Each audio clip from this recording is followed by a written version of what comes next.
بسم اللہ الرحمن الرحیم۔ ہانگ کانگ میں ڈکیتی کے دوران ڈاکو نے بینک میں موجود سب کو پکار کر کہا، ہلنا مت، یہ پیسہ حکومت کا ہے، تمہاری زندگی تمہاری ہے۔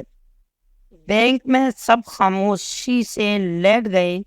اسے کہتے ہیں ذہنوں کو تبدیل کرنے والا تصور دینا، سوچنے کے روایتی انداز کو تبدیل کر دینا۔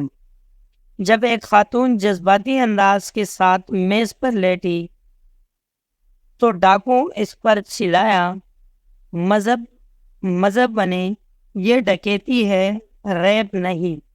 اس سے کہتے ہیں پیشہ ورانہ ماہر ہونا۔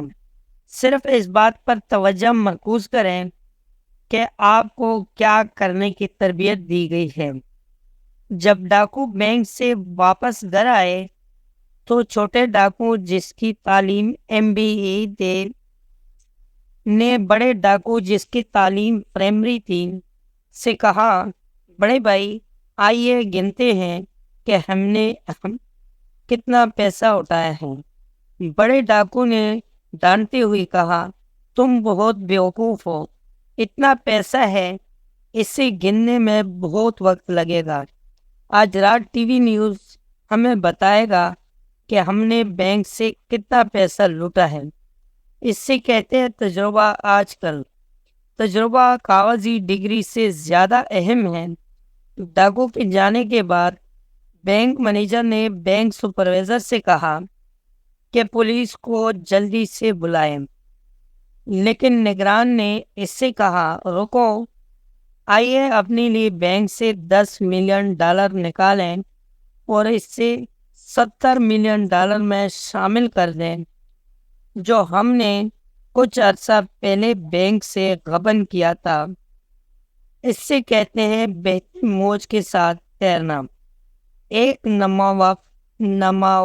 ناموافق صورتحال کو اپنے فائدے میں تبدیل کرنا۔ سپروائزر کہتا ہے، یہ اچھا ہوگا اگر ہر مہینے چوریاں ہوتی رہیں۔ اس سے کہتے ہیں ذاتی خوشی کی اہمیت۔ ذاتی خوشی آپ کی نوکری سے زیادہ اہم ہے۔ اگلے دن TV نیوز نے اطلاع دی کہ بینک سے $100 ملین چرا لی گئے ہیں۔ ڈاکو نے یہ سن کر پیسہ گننا شروع کیا اور بار بار گنتی کی اور کئی بار کی، لیکن ان کے پاس صرف $20 ملین ہی تھے۔ ڈاکو بہت غصے میں تھے اور انہوں نے شکایت کی، ہم نے اپنی جانیں خطرے میں ڈال کر صرف $20 ملین بینک لیے۔ بینک مینیجر نے اپنی انگلیوں کی چٹکیوں سے $80 ملین لے لیے۔ ایسا لگتا ہے کہ چور بننے سے بہتر تعلیم یافتہ ہونا ہے۔